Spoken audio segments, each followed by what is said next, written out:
There's nothing worse than feeling completely resistible to your husband when he's pulling away. It's the loneliest, most hurtful feeling. But today I'm going to reveal the 5 feminine traits that made me irresistible to my husband and have also helped thousands of my clients magnetize their men without having to do more exhausting work on their relationships. And by the way, being irresistible to your man has very little to do with your appearance, like I thought it did.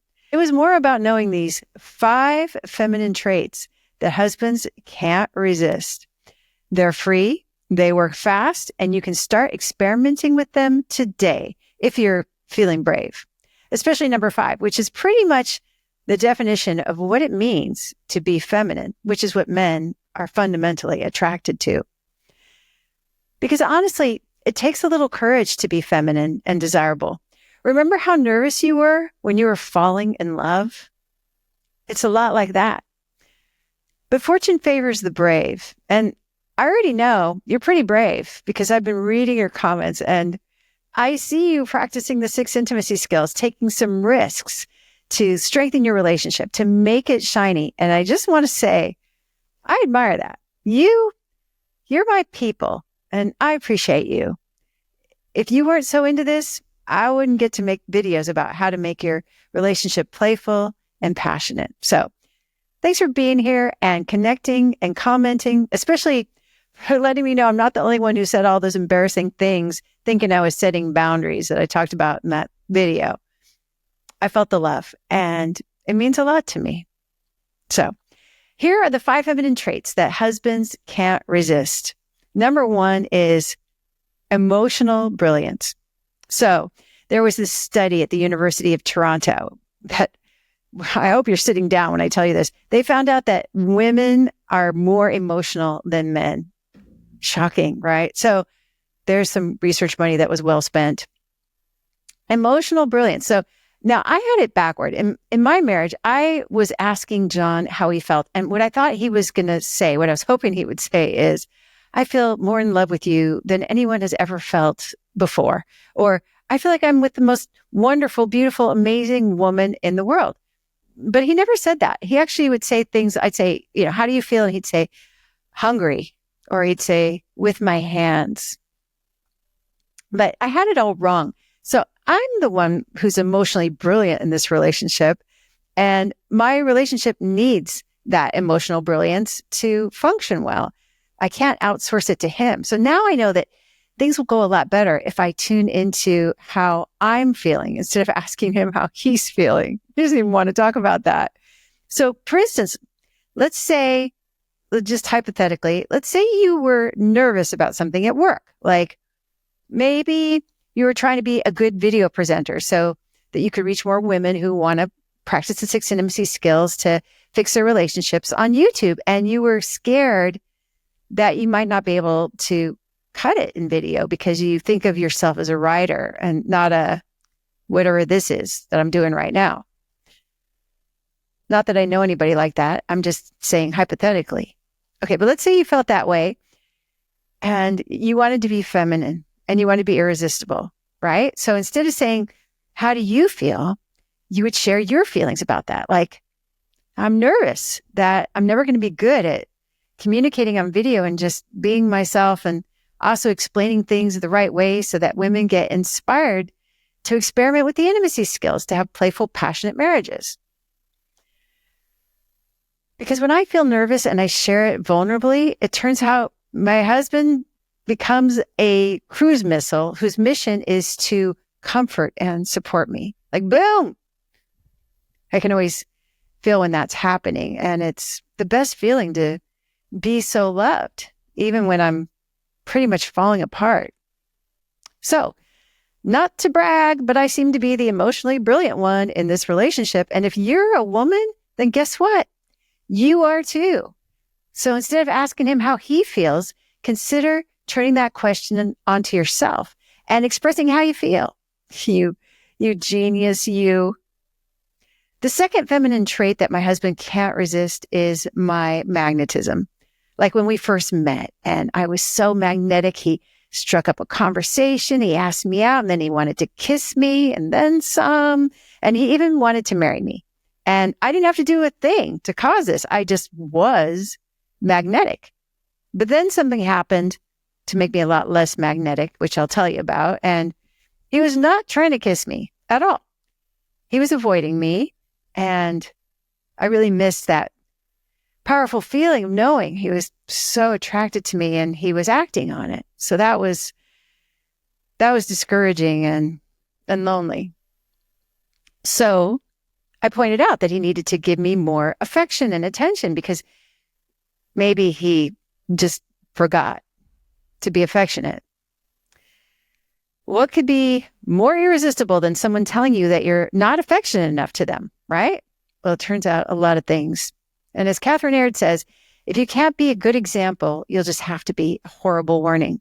And I used to even say, the average couple is active in the bedroom 2.5 times per week, and we haven't done anything for 2 weeks. So I think we should do it. And I thought he would sweep me into the bedroom for mad, hot passion. But that never happened. He just kept watching TV. So, that hurt a lot. Talk about feeling rejected. I couldn't even seduce my own husband. So, it felt terrible. But the answer wasn't to tell him to be magnetized again. What was blocking him from my natural gravitational pull was that I had become controlling, critical, disrespectful, like a smother mother. That obscured my natural magnetism completely. Now, what brought back my magnetism was being respectful and trusting again, like I was in the beginning of the relationship. What worked was to expect the best from him instead of expecting the worst. Just as I did when he was chasing me around like a cat trying to catch a laser pointer. And now that I'm a lot more respectful, I don't have to do anything to be magnetic. I was just born that way. And as a woman, so were you. So were you. And if you're new to the 6 intimacy skills, or you haven't read or listened to The Empowered Wife yet, and you want to know how to be more respectful and trusting like you were in the beginning, like when you felt like a laser pointer, grab your free Adored Wife roadmap at lauradoyle.org/roadmap. Now, the third feminine trait that my husband can't resist is my enjoyment. When I'm having a good time, he finds that very attractive. We women, we have the only organ on the human body that's just for pleasure. That's its only purpose. So think about that one for a minute. John even described falling halfway in love with me before we ever met because he could hear my boisterous laugh through the apartment walls when we lived next door to each other. He could hear my pleasure and he was drawn to it. Our pleasure is so important that we came factory equipped with a special feel-good part, which is a metaphor for how important our pleasure is and how attractive. So when I say things like, I am so happy about how good I look on this new camera, or I'm ridiculously happy about how clean this house is, that's irresistible to him. Now, here's the big mistake I made about this irresistible feminine trait. When John was pulling away because I was so critical and controlling, I decided to let him know how unhappy I was by putting on a permanent frowny face like this. Now, according to my precise calculations, instead of enjoying myself like I was born to do, I thought this frowny face was going to make John realize that he was blowing it as a husband and then become much more affectionate and romantic right away. All I had to do was commit to being miserable until he straightened up. No pleasure, no smiling, no laughing, no enjoying. Just until he improved. Have you ever tried that approach? Because I don't recommend it.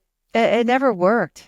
But I sure was miserable for a long time. So much so that when I finally realized that not enjoying myself was making me resistible, it felt scary to let go of that misery. Like, I felt like I was never going to feel desired and adored if I gave up my frowny face. Sad. Now I know that I'm never hotter to him than when I'm laughing, smiling, dancing, singing. My husband finds that irresistible. And I'd be willing to bet your man does too. My number 4 feminine trait that my husband can't resist is desire. My desires are the North Star in our relationship.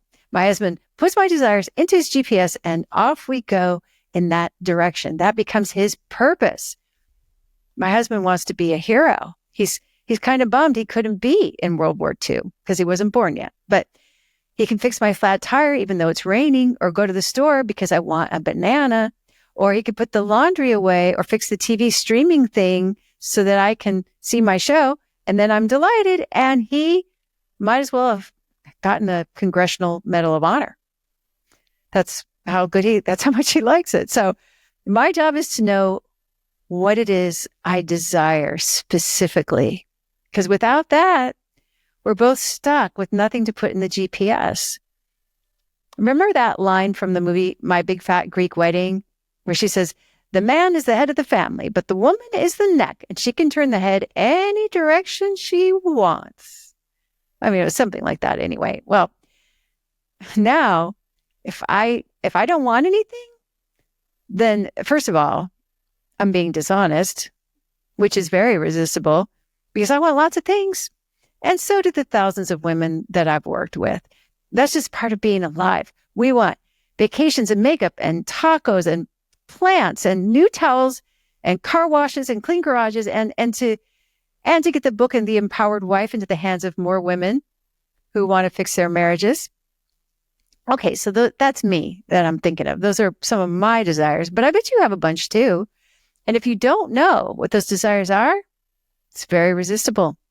I tried just squishing my desires down so I wouldn't seem so selfish, but it didn't work. It just made the desires come out sideways, and it made me feel like a martyr, which is not nearly as attractive as knowing what you want and dreaming about it out loud.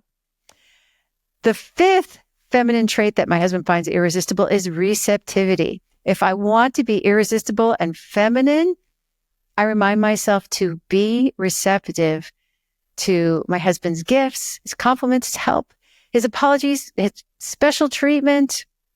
I wrote a whole book about this feminine trait of receiving. It's called Things Will Get as Good as You Can Stand. Because sometimes being a good receiver can make you feel uncomfortable and squishy inside. At least it did with me. It still does sometimes. And I thought I could alleviate my discomfort by refusing his gifts that I thought were too indulgent or too expensive, or rejecting a compliment about how pretty I am when I knew I was sweaty. Maybe my hair was dirty, right? Rejecting that compliment, it just made me resistible. It didn't really work either. My discomfort was more about not feeling deserving. And my husband just wants to give me the world. So he thought I deserved it. It was only me who felt too uncomfortable to let him treat me like a queen. Receptivity is the essence of femininity, which is what John is fundamentally attracted to. And to be most irresistible, it's up to me to push past my guilt or discomfort when he offers to take me to sushi, even though I know he just wants to stay home and eat a sandwich. Receiving graciously with a smile, with enjoyment, is one of the hottest things you can do. So if you want to experiment with doing that, I explain exactly how to be receptive without being selfish in episode number 12 of the Empowered Wife podcast. It's called How to Be Feminine and Be 10 Times More Attractive. Which one of these feminine traits are you going to experiment with? I'd love to hear how it goes. So comment below this video or DM me, reach out somehow, let me know. And until we talk again, take good care of you. For more on how to make your marriage playful and passionate, check out this video.